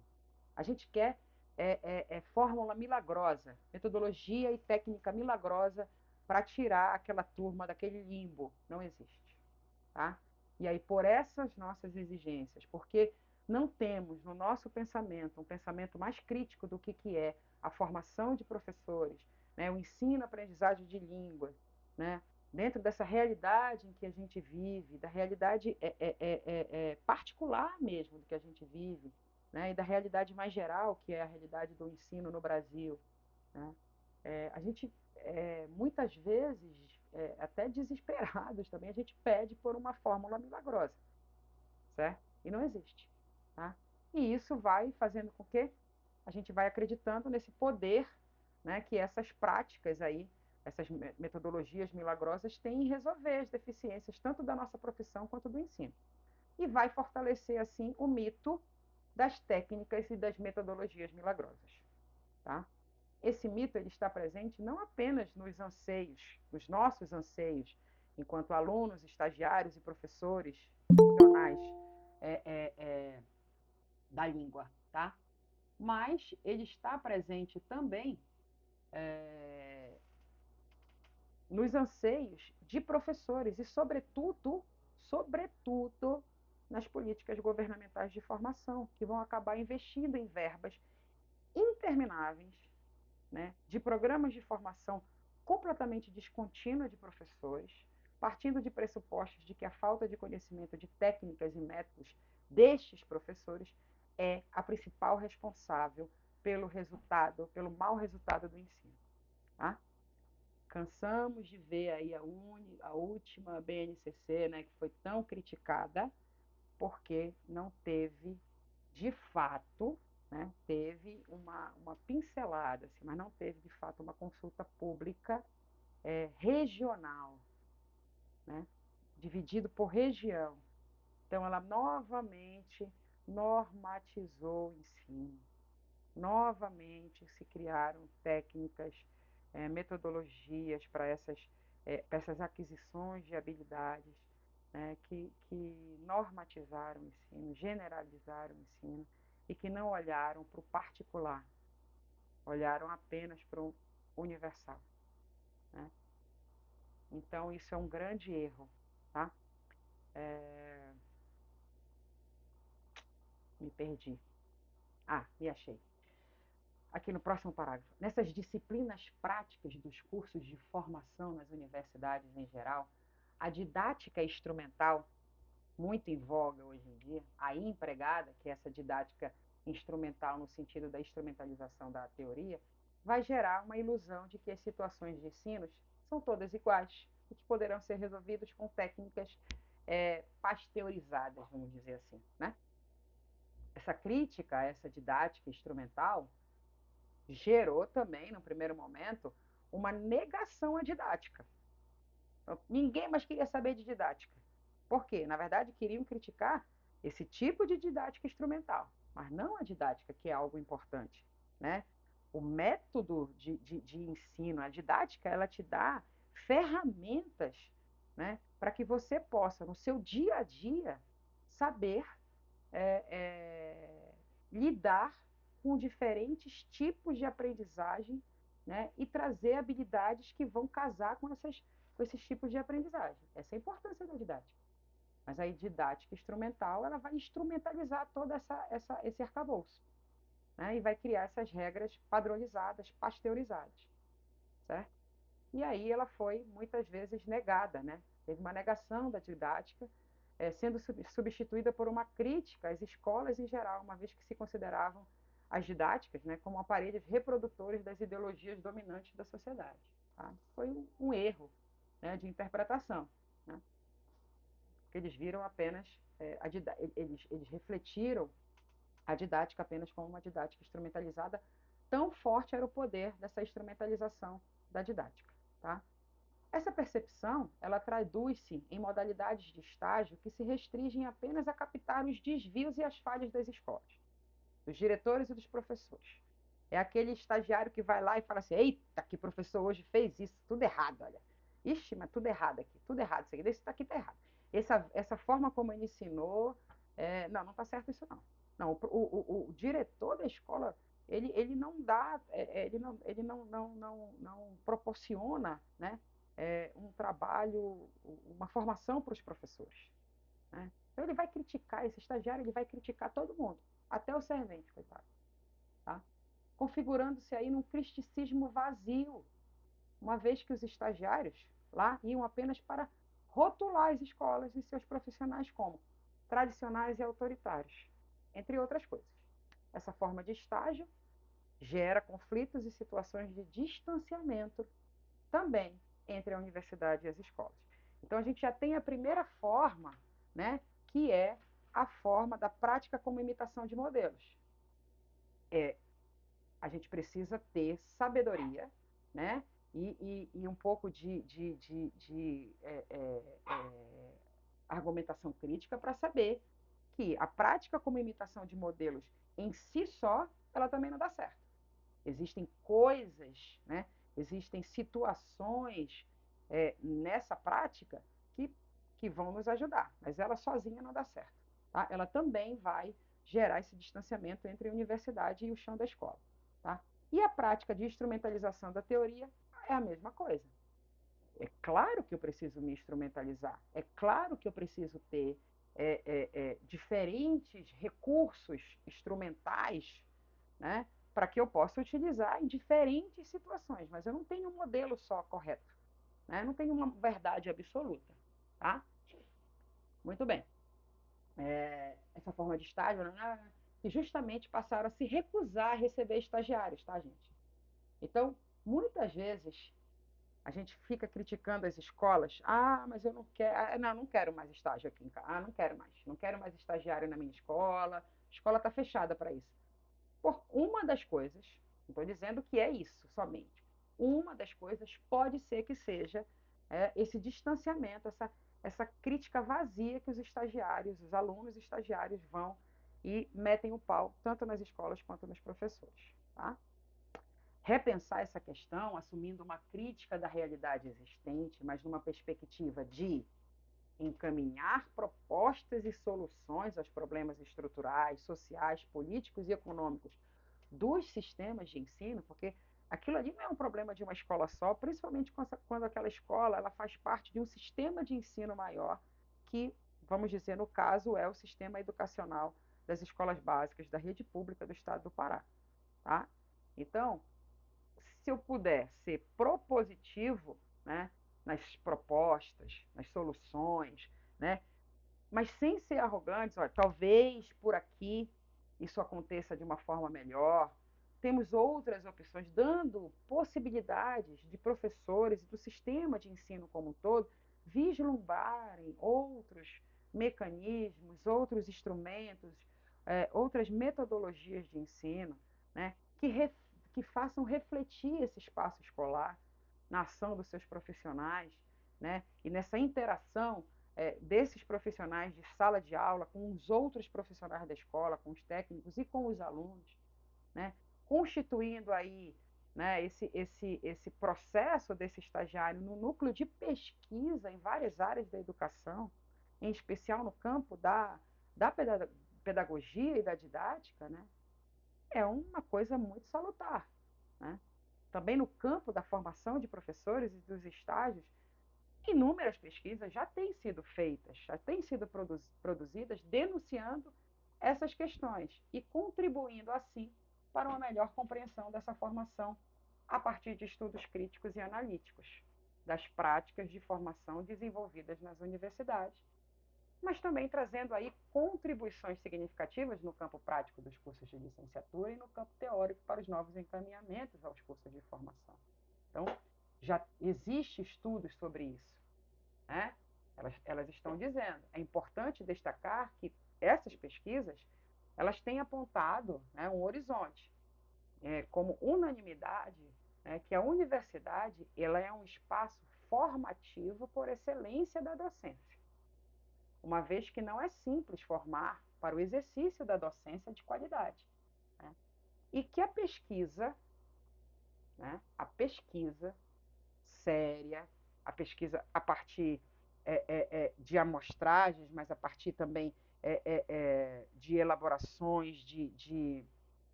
testes mesmo, né? de exercícios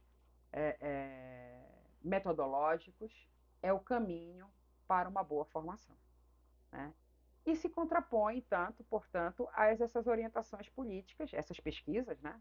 Dessa nova concepção de estágio e de formação, né? Elas vão se contrapor a essas políticas geradas a partir do Banco Mundial, aí, que vão reduzir a formação a um simples treinamento de habilidades e competências. Certo? Ok, meus amores. Alguém quer falar alguma coisa sobre esse segundo ponto? Estão entendendo Sim, professor.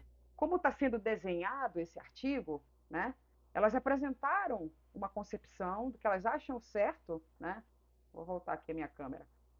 Elas apresentaram uma concepção do que elas acham certo, né? Enquanto concepção de estágio, né? Mostrando ali que o estágio ele não é algo instrumentalizado, algo apenas prático, né? Nesse sentido errôneo de interpretação, né? De que a prática é diferente da teoria, certo? E dizem que para que isso se dê, né? Para que realmente o campo do estágio como um campo de conhecimento com as suas epistemes, né, ele precisa de pesquisa, de reflexão, ele precisa de observação, também precisa de imitação, também precisa de instrumentalização, mas precisa de todos dialogando. Né? E aí elas estão mostrando quais são todas as concepções e os prós e os contras dessas concepções. E dizendo, mas já tem trabalho de pesquisa criticando isso e tentando rever esse tipo de concepção, tá? Aí o que elas vão fazer agora? Tá? E é o que eu quero que vocês leiam e me levem. Vocês vão ler tudo de novo, né? E essa primeira parte a gente leu junto. E é dessa forma que eu quero que vocês leiam, estudem, vão anotando, tá? Agora vocês têm aqui alguns outros subtítulos, que eu vou passar por esses subtítulos, tá? Para a gente poder ter a visão de um todo desse artigo e que vocês vão me entregar o fichamento no sábado, tá? Então vamos lá. Então elas vão falar agora do que elas entendem por teoria e prática, né? Que elas falaram no começo. Como é que é essa questão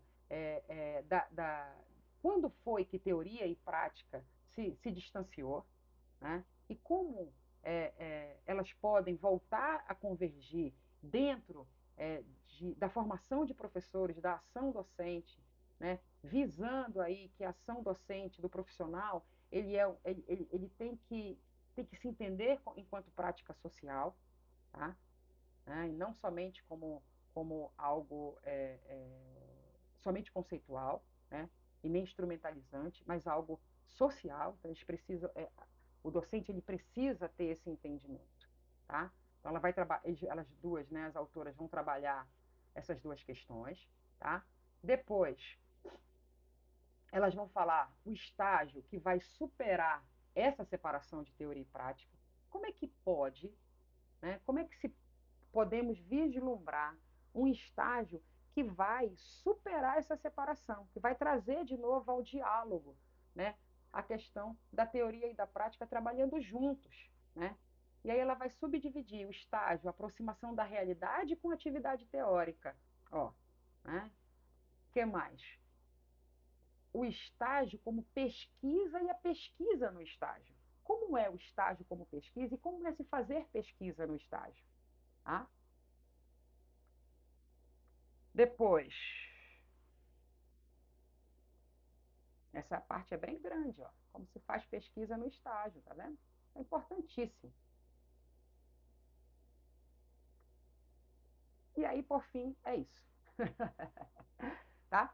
E aí ela vai dar aqui as suas bibliografias. Mas o importante de vocês entenderem é que, a partir de agora, do que a gente falou sobre essas duas concepções, que elas dizem que são concepções, uma imitadora, né, e a outra instrumentalizadora, né, da técnica, né, da prática de estágio, elas vão fazer essa reflexão, porque elas disseram que essas dois tipos de concepção, tanto a da imitação quanto da instrumentalização, elas afastam teoria e prática e afastam também a realidade da universidade com a realidade da escola, né? E aí prejudica todo o processo de formação, tá? Então, quando elas falam isso, elas precisam gerar uma proposição, né? Elas precisam dizer, tá, ok, então como é que faz? Aí elas vão primeiro dizer o que elas entendem por teoria e prática. Dizendo como elas entendem por teoria e prática, elas vão propor aqui duas, é, duas concepções, né, de estágio que vai superar tanto a teoria, essa separação entre teoria e prática. Uma é o estágio como uma atividade que precisa se aproximar da realidade e uma atividade também teórica e não somente uma atividade prática, tá? Após a discussão do que elas entendem enquanto teoria e prática. E depois elas vão dizer que o estágio ele precisa ser pesquisa. Então, estágio enquanto pesquisa e a pesquisa no estágio. Como se faz pesquisa no estágio, certo? Vocês vão ler esses dois subcapítulos, tá? Subcapítulo 3, sobre o entendimento dela com relação à teoria e prática, e depois o subcapítulo número 4, né, o estágio superando a separação entre teoria e prática. Vocês vão ler esses dois subcapítulos sozinhos, e aí vão fazer o fichamento e me entregar no sábado, na nossa aula. Certo, amores? Tudo bem? Tranquilo esse artigo, né? Fácil leitura, de fácil entendimento, né? Trazendo bastante conhecimento para a gente sobre essa questão desse campo, né, do estágio enquanto campo de conhecimento, né, enquanto campo de pesquisa, como que se dá, né, essa disciplina para vocês que estão chegando agora, né? O que é estágio? Estava todo mundo assim, meu Deus do céu, né? O que será que eu vou fazer agora, né? Então, tendo esse arcabouço teórico, o fichamento, Zilma, é do artigo inteiro, tá, meu amor? O artigo todo, certo? Desde o resumo até as conclusões dela lá, tá? Das duas. Do artigo inteiro. Beleza? Certo, amores? Então, ainda estou por aqui. Amanhã tem que conter... Não, não. Eufrásia, é assim, você contemplando todos os tópicos, tá? Você tem que contemplar aí todo o artigo, né? Esse artigo está dividido aí em considerações iniciais, né? E depois em 4 tópicos, tá? Contemplando todos os 4 tópicos, não tem essa questão de quantidade de páginas. É claro que você não vai conseguir fazer em uma lauda, tá? Acho que uma lauda é pouco, mas a partir de 2 já é interessante, certo? Eu viajo amanhã. Frequência. Esqueci da frequência de hoje. Para lá, mas eu vou já fazer uma coisa aqui que é fácil de ter a frequência de vocês. Rapidinho. Todo mundo aí, né? 26. Pronto. Frequência feita. Tá. Fiz um print screen da tela. O que eu ia dizer? Pego o meu barquinho amanhã, né? A minha lancha. 1h da tarde, devo chegar aí por volta das 1, 2, 3, 4, né? Ou 3 ou 4 horas, né? Eu vou ficar naquele hotel Le Rir, tá? Então, alguém ficou de me buscar, eu agradeço muito se isso acontecer. Se não, eu me viro, tá? Eu vou dizer assim que eu estiver pegando a balsa, eu digo, a balsa não, a lancha. Eu mando uma mensagem para vocês, certo? Legal. Cleise e Clélia estão assistindo aula juntas. Perfeito. Tá. E aí, quando eu estiver chegando lá também, eu mando uma mensagem. Eu não sei depois quem é que vai. Acho que é a Graça, né? Foi você, não foi, Gracinha? Acho que sim. Sim, professora. Tá bom, Graça. Legal. Então, quando eu estiver chegando, Graça, quando eu estiver saindo e chegando, eu mando para você, tá? Uma mensagem. E eu te agradeço já, desde já, tá? Por me dar essa carona. Eu vou conhecer o Moná, não conheço nada. Já me disseram que é uma cidade linda. Cidade do Marajó, né? Sou grande fã do Marajó, apesar de não conhecer ele inteiro, mas conheço alguns municípios. Tá? Um beijo a todos, muito obrigada, hospitaleira, ai que bom. Muito obrigada hoje. Então, sábado a gente se vê, levem todas aquelas documentações que eu pedi, os textos, tudo, para a gente poder trabalhar bacana. Eu vou usar data show, eu já pedi o data show para o Polo, tá? Eu vou precisar passar algumas apresentações, principalmente em relação à BNCC. Pode usar notebook, quem quiser levar seu notebook, pode usar, tá? Quem está com um tablet, leve o que vocês tiverem aí de recursos didáticos, tá? Para poder assistir a aula, tá bom? Boa noite, um beijo. Obrigada pela acolhida. Boa noite, boa viagem, professor, em nome de Jesus. Obrigada, amém. Obrigada. Tchau, gente. Até mais. Até amanhã, até sábado. Boa noite, professora. Até sábado. Até sábado. Boa noite, colegas. Boa viagem, professora. Obrigada, Graça. Até sábado. Obrigada mesmo, gente. Até mais. Vou encerrar aqui a chamada. Antes eu vou desligar primeiro aqui a nossa gravação.